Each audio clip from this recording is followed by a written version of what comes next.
안녕하세요, 애청자 여러분. 반갑습니다. 여러분, 혹시 지금 어떤 압박감에 시달리는 분 계십니까? 내가 이민을 꼭 가야 되는 압박감, 혹은 내가 뭔가를 꼭 해야 되는 그 본인도 모르게 어떤 주위 환경에 의해서, 가족에 의해서 압박감 가지고 계신 분들 이 영상 꼭 보셔야 돼요.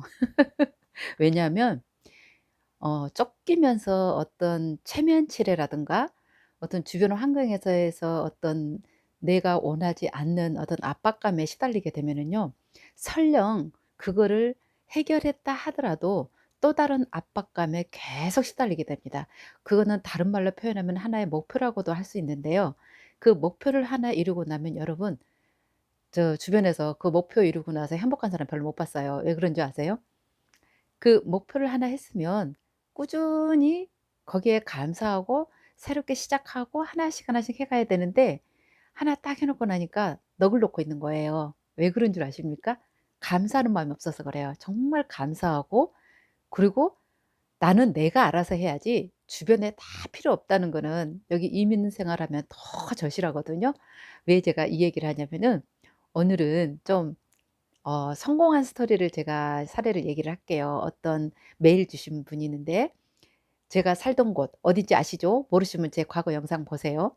제가 살았던 곳에 지금 살고 계시는 분인데, 지금 제가 웬만하면 나이도 잘 언급 안 하는데 이분은 너무 기특하고 자랑스럽고, 제가 제가 20 대라면 이분 어떻게 해볼 것 같아. 그 정도로 어 생각도 바르고 열심이고, 정말 한국에 돌아가려면 반드시 뭔가 빈손으로 갈 수 없으니까 '영주권이라도 따고 가자.' 그런 마음으로 21 살에 유학을 와서 24살 지금인데 거의 영주권 막바지 왔답니다. 이분이 원하시는 대답은 영주권 받고 나서의 진로를 지금 못 잡고 어떻게 해야 될지 몰라서 어떤 압박감도 있는 것 같고, 그 어떤 목표를 다주 이루고 나서의 어떤 그 허전함, 그런 것 때문에 고민하는 것 같아서, 아주 내용들이 참 좋고 열심히 살았고, 그리고 너무 잘했어요 진짜. 21살 때 와 가지고 24살 때 이렇게 한다는 거는 보통 아닙니다. 왜냐면 다들 현실을 못 보고 이상만 보고, 옛날에 학벌주의, 명문대, 뭐 4 년제 대학 막 이런 것만 생각하다가, 이거 영주권커녕은 취업도 잘 안 돼 갖고 그냥 허드렛 일 하는 대학교 졸업 뭐 중퇴자들 많거든요. 근데 너무 똑똑하고 야무져요. 그러니까 현실적인 보는 눈이 아주 있어서 이 청년은 비전이 굉장히 좋아요. 자, 이 청년의 그 동기부터 지금 현재, 미래에 뭘 걱정하는까지 제가 쫙 나열해 드릴게요. 먼저 동기가 있어요. 이 학생은 한국에 있을 때 고3 때 수능 공부하는 게 너무 싫었대. 그러니까 공부를 별로 안 좋아하는 거야. 여러분, 중고등학생 중에 학교 공부 그렇게 빡시게 안 좋아하시는 분들, 혹여라도 '이민 가서 살까? 애국 가면 덜할까?' 이런 분들 분명히 있을 겁니다. 그러면서 인터넷 영상 뒤지다가 저한테 딱 걸리시는 중고생 여러분, 이 영상 꼭 보셔야 돼요. 왜냐면 이 학생이 그렇게 고3 때 수능 공부도 너무 하기 싫고 자꾸 어딘가 이렇게 힘들었나 봐요. 근데 하필 그때 친척이 이민을 간다고 그러면서 "너 그러지 말고 유학 한번 가 봐라." 그러니까 그때 바람이 확 든 거야. 그래서 "아이고 잘 됐다." 그래 가지고 IELTS 공부만 열심히 해 가지고 21 살에 유학을 온 겁니다. 근데 처음에 유학은 종합대학 유니버시티에 사이언스과를 갔대요.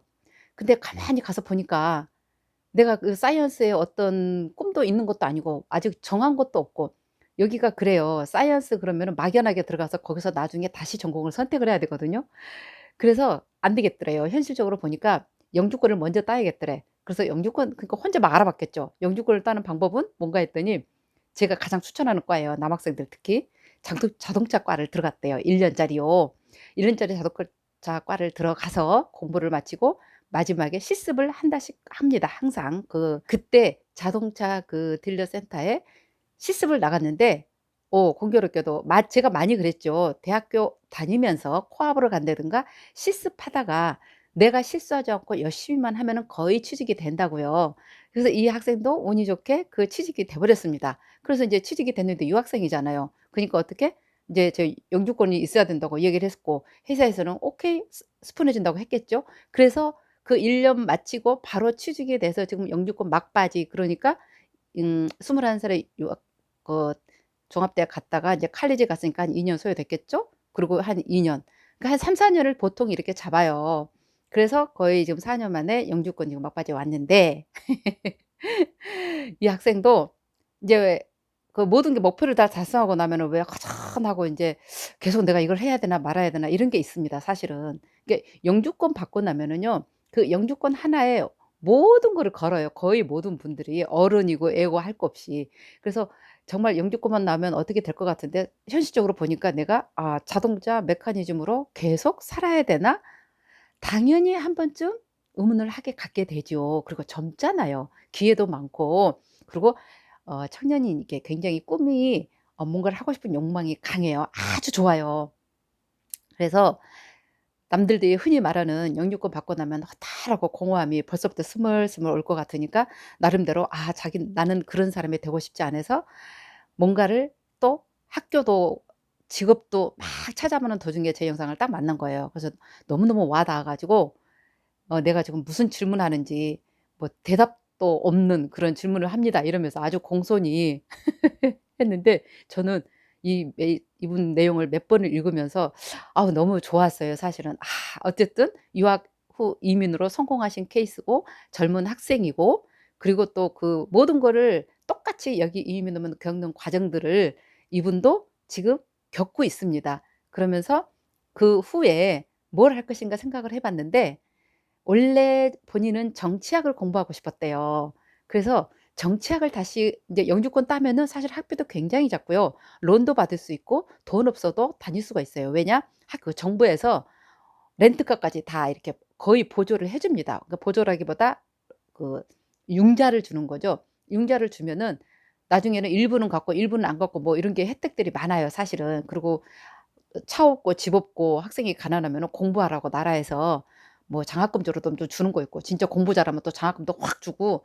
그래서 사실은 여기 지방 학생들은요, 대도시와는 좀 다릅니다. 대도시 대학은요, 칼리지는 굉장히 작아요. 근데 제가 막 그 소도시에 살 때 저희 아이들은 저한테 거주자가 돼 있었기 때문에 그곳에서 타 주의 대도시의 학교를 가더라도 혜택이 많았었어요. 그래서 나중에 론도 삭감해 주더라고요. 그렇듯이 영주권을 따고 나면은 이 학생이 대학을 가더라도 정말 혜택은 많습니다. 그런데 이제 또 하나 고민이 생긴 거야.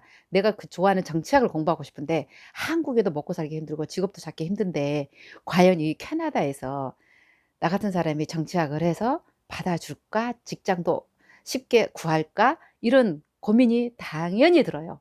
안 그러겠습니까? 근데 이 영상을 보면서 많은 분들이 지금 "와 부럽다." 그죠? 땄으니까 영주권만 하면 어떻게 될 것 같은데 그것도 부럽고, 참 그러고 나서 그냥 계속 그 좋은 자동차 메캐닉 그냥 공부 좀 더 하면 또 업그레이드도 할 건데 '계속하지 뭘 또 저러냐.' 이렇게 생각하는 사람도 있을 거예요. 근데 여러분, 삶은 인생은 답이 없어. 그 사람의 성격과 기질에 따라서 이런 게 또 발동이 걸리면 할 수 없는 거야. 그래서 그 고민에 쌓인 거예요. '정치학을 공부를 할까?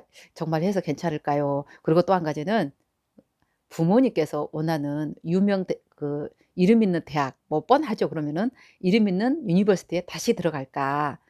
그러니까 인제 부모님이 그 유명 대학, 솔직히 우리나라 한국 부모님, 나도 한국 부모예요. 우리 아들도 지금 4살, 딸은 8 인데 7 인데 우리가 반성할 게 진짜 많아요. 이 학벌주의를 타파 안 하면은 우리 자식들 골병듭니다 정말. 제 나이 또 여러분 제발 정신 차리세요. 아이들을 사랑한다고요? 사랑하면 이 아이가 왜 아픈지, 답답한 게 뭔지, 속상한 게 뭔지를 들어보고 그걸 압박을 하지 마셔 제발 좀. 그러니까 이 학생도 보니까 압박감에 시달리고 있어요. 뭔가를 해야 된다는 그런 압박감? 부모님은 자꾸 또 '유명 대학 하나 나왔으면 하겠다.'는 그런 기대를 갖고 계시는 것 같아. 그러니까 이 학생이 부모의 기대도 좀 이렇게 부합하고 싶고. 근데 우리 딸이 한 얘기 엊그제 했거든요. 명심하세요. 부모 말 절대로 듣지 말아요. 왜냐면 우리 딸도 내 말을 안 듣고서 자기 좋아하는 과 들어갔거든요. 그래서 지금 룰루랄라 잘 나가요. 그랬듯이 너무 학벌 위주로 하는 거 정말 경계해야 되고요. 학벌 위주는 저는 정말 극구 반대고, 그런 거는 신경 쓰지 마시고, 다만 이 학생 같은 경우는 정말 이렇게 정치학을 공부하고 싶다 그랬잖아요.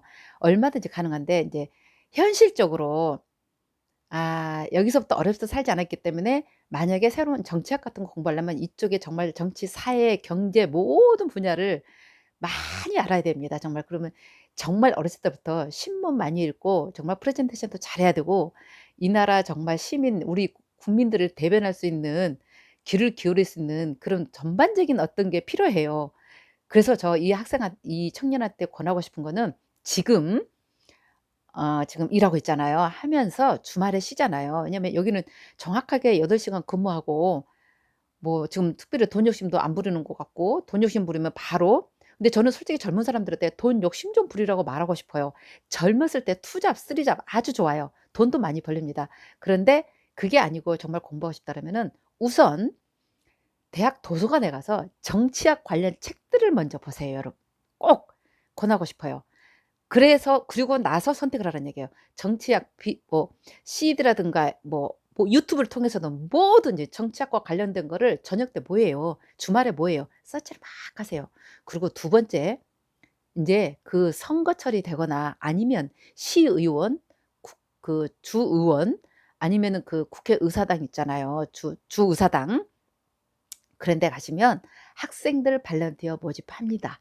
그래서 그 커뮤니티 같은 데 이렇게 서치를 하고 그 의원들 이름 싹 넣으면요. 그 의원 사무실이 있어요. 마음에 드는 주의원, 시의원 사무실에 가서 "나 이런 거 관심 있는데 주말마다 아니면 뭐 너네 필요한 행사 때 발런티어를 좀 해서 경험도 쌓고 재밌게 좀 여기 배우고 싶다."라고 발런티어를 먼저 가서 하세요. 그래서 정치학적을 공부를 하면서 그 발런티어를 하면서 하다 보면 내가 진짜 정치학에 관심이 있고 정말 맞는지 안 맞는지 사실은 정치학 공부보다도요. 시의원이나 주의원의 그 밑에 가서 발런티어를 하고요. 그분들이 행사하는 뭐 선거철에는 피켓 들고 선거 유세 있잖아요. 그런 거를 한번 해 보시라는 얘기예요. 뭐든지 하다 보면은 그런 관련된 사무실에 가서 일할 수도 있고요. 발런티어를 하다 보면 어떤 길이 또 열릴 수가 있어요. 그러면은 그게 빨라요 사실은. 어 지금 그 상태에서 혼자 정치학으로 갑자기 유니버시티 들어가서 어떻게든 한다는 거는 사실은 조금 무리일 수 있고 혼자 지쳐서 그냥 중간에 포기할 수도 있어요. 그런데 현장감 있는 발런티어하고 뭐 영어도 많이 늘고 현실도 많이 늘고 신문도 많이 늘고 그 뉴스도 많이 듣게 되거든요. 그래서 사실은 정치학해서 정치학 하는 사람 거의 없어요 보면 여기도. 기업가들, 변호사들, 사업가들 이런 사람들이 정치를 하지 정치학한 사람들 정치 안 합니다. 물론 그 정치학으로서 계속 그쪽 공부를 해서 뭐 교수라든가 아니면 뭐 연구직이라든가 뭐 기타 기관에 가서 일할 수도 있겠죠. 길은 많다는 걸 제가 말씀드리고 싶고 우선은 저는 발렌티어를 꼭 하라고 싶고 시간 될 때 정치학 공부도 했으면 좋겠고요. 또 한 가지는 이 학벌주의 정말 조심해야 돼요. 제가 주변에 아는 분 중에 한 5년 전에 방송 관련된 한국에서 굉장히 인물도 좋고 잘 나가는 분이 있다는 거 얼핏 얘기했을 거예요. 그분이 여기 대학원 공부를 한다고 오셨습니다. 근데 제가 처음에 딱 그랬어요. "영주권 따고 나서 가셔야지 계속 하시게 되면 영어는 영어대로 힘들고 그 대학원을 다닌다 해도 길이 어려울 수 있으니 우선 그렇게 하십시오." 그랬는데 전혀 안 들었습니다. 그런데 그분이 4년 만에 지금 칼리지 지금 다니고서 요번에 졸업을 하세요. 포기한 거죠? 그러면서 딱 그래요. 내가 했던 얘기는 기억에도 안 날 겁니다 아마.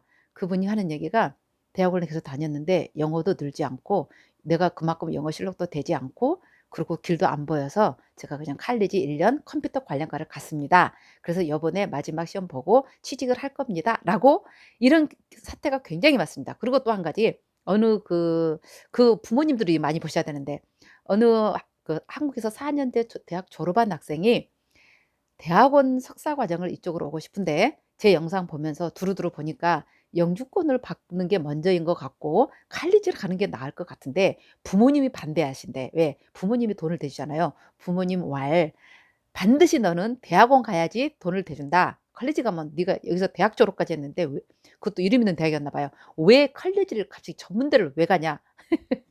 그래 가지고 굉장히 고민에 휩싸인 분을 봤는데 내가 그래서 부모님을 제 영상 보게 하세요. 혹시 그분 그때 그 메일 주신 분 방송을 보시면 바로 이 영상을 꼭 보라 그러세요. 왜냐하면 현실에 우리가 눈을 떠야 돼요. 그리고 나서 취업을 하고 현실에 학교에서 하는 공부는요 굉장히 한정돼 있습니다. 여러분 책만 달달달 외워서 그 책에 있는 얘기를 밖에 가서 쓸 일이 없어요. 공부는 공부야. 알잖아요 무슨 얘기인지. 그래서 실제로 대학원 아니라 유니버시티 계속 있어도요. 컬리지 나와도 영어는 학교 영어로 끝나요. 여러분들이 실생활에서 정말 프리토킹해서 막 성장할 수 있는 기회는 여기 현지의 회사라든가 현지인들하고 살면서 생활하면서 어울려졌을 때 영어가 팍 늘어요. 자 그러면은 그리고 나서 발런티어도 하고 이러면서 이 학생도 그 정치학 공부를 하든 그쪽 관련 사무실 가서 알바를 하든 뭘 하든 해서 길을 열어보라는 얘기예요. 그래서 학벌주의 대학원이니 뭐 유니버시티니 물론 내가 정말로 공부에 관심이 크고 그쪽에 정말 분야에 내가 정말 뚜렷한 목표를 갖고 있고 죽기 살기로 한다. 이제 여러분 나는 꼭 그 도전하기 전에 영어로 그 해당하는 과 원서를 다 한번 읽어보라고 권합니다. 분명히 하셔야 돼요. 저는 그렇게 했습니다. 공부하고 들어갔기 때문에 졸업을 했고 높은 점수로 했기 때문에 저는 사실 재밌게 졸업을 했어요. 근데 정말 한국에 자격증 하나 가지고 영주권 하나 따고 가야지라는 그 굳센 각오가 아니면은 사실 학생들 많이 포기를 해요. 왜냐 힘들거든요. 외롭거든요. 그니까 명심하시고 그런 식으로 하면서 나중에 정말 내가 그쪽에 꿈이 있다 그러면 정치학 공부를 저는 하라고 권해요. 왜냐 안 해 보면 계속 미련이 남고 하는 일도 안 기뻐요. 그런데 지금 이 청년 같은 경우 자동차 메케니저은요 굉장히 전망 좋습니다. 신랑감으로도 1 순위 직업입니다 그거. 왜냐하면요. 그게 인제 업그레이드 되는 공부를 쪼끔씩 하고 이 기술이 오래오래 하다 보면은요 페이가 높아요 굉장히. 여기도 한 5년 된 그 어떤 분이 그 이제 정부 그 보험회사 같은 데 그 그러니까 그 컬리전 그러니까 충돌하고 이러면은 그 견적 뽑고 이러는 데 막 있는 분도 계시고 바디샵이라고 그래서 인제 차 전체를 고치고 손볼 수 있는 그게 이제 오래되면 막 보이잖아요 하고. 그런 분들 보면 연봉이 10만 불 넘어요 지금. 그러니까 너무 거기만 집착하지 마세요. 그리고 이분도 지금 보니까 청년도 그 내가 자동차 정비공 이건 나한테 좀 좀 멋진 거를 좀 하고 싶고 이런 게 있는 것 같아 내 느낌으로는. 근데요 그거 굉장히 좋은 직업이에요. 다시 한번 생각을 해 보고 거기서 얼마든지 꿈이 펼치고 그 공부를 계속해서 나중에 정말 컬리지 가서 대학 교수도 할 수 있는 곳이 그곳이에요. 그리고 앞으로도 노령화돼서 차는 계속 쓸 것이고 신세대들이 계속 차는 필요로 하고 차는 계속 고장 나고 그러니까 기회가 많은 거예요 사실은. 내가 일단 직업이 안정되고 돈도 벌고요. 그리고 시간 있을 때 지금 혼자 너무 거기에 빠져 있어요 압박감에. 그냥 절대 그러지 말고 놔 봐. 놓고 여자친구도 만나러 가고 커뮤니티 센터도 가고 교회도 가시고 그래서 사람을 많이 만나서 쪼끔 행복하게 사는 방법을 연구를 해야 돼. 지금 보니까 이 딱 공부만 하고 취직해 가지고 캐나다식으로 이렇게 삶을 잘 못 보는 것 같은데 이웃들하고 같이 캠핑도 가고 친구랑 캠핑도 가고 멋있게 살아요. 거기서 행복하고 즐거우면 이 직업은 하나의 수단일 뿐이야. 직업은 사실 여러분 솔직히 돈 버는 일이 뭐 얼마나 재밌어요. 내가 아무리 좋아한다 한들 내가 내 사업하기 전에는 내가 내 사업을 해야지 편하지 마음이. 근데 직장 생활은요. 그나마 기술직은 스트레스 덜 받아요. 저 아는 분이 주 그러니까 주의원 사무실에 일하는 젊은 여성분이 있었거든요. 엄청 스트레스 받고 피곤해합니다. 왜냐면 스케줄 관리해야지 뭐 이래야지 이거 해야지 이거 해야지. 그래서 사실은 저도 그 정치학 쪽으로는 별로 관심도 없지만 안 권하고 싶어요. 근데 지금 만약에 이 오토 메캐닉으로 좋은 직업이 있고 또 잠깐 쉬고 싶으면 쉬고 이렇게 캐나다 횡단도 한번 해 보시고 쪼끔 놀면서 골고루 좀 이렇게 눈을 뜨고 여행도 하면서 멋지게 좀 잘 지금 이 시기를 극복했으면 좋겠어요. 너무 거기에 주변의 눈 시선이라든가 옛날에 '최소한 이 정도는 해야 되지 않나.' 막 이런 것보다는 그래서 그 시간을 내 가지고 발연대라든가 그 정치학 쪽도 공부해 보시고 그러면 여러분 충분히 할 수 있어요. 그러니까 항상 기억해야 될 거는 내가 하나의 목표를 너무 집중하다 보면은 그게 딱 오면은 허전해지고 그건 기본이에요. 우리 다 이해해요. 우리도 나도 겪었으니까. 근데 괜찮아요. 괜찮고 지금부터 다시 찾아서 하나씩 해 봐요. 당장 그 주의원, 시의원 그런데 발령되어 가요. 기다리고 있을 거예요. 분명합니다. 놓고 해 보시고 되거든 꼭 피드백해 주세요. 감사합니다. 오늘도 행복한 시간 되시고요. 사랑합니다. 좋아요, 구독 꼭 잊지 마세요. 또 만나요.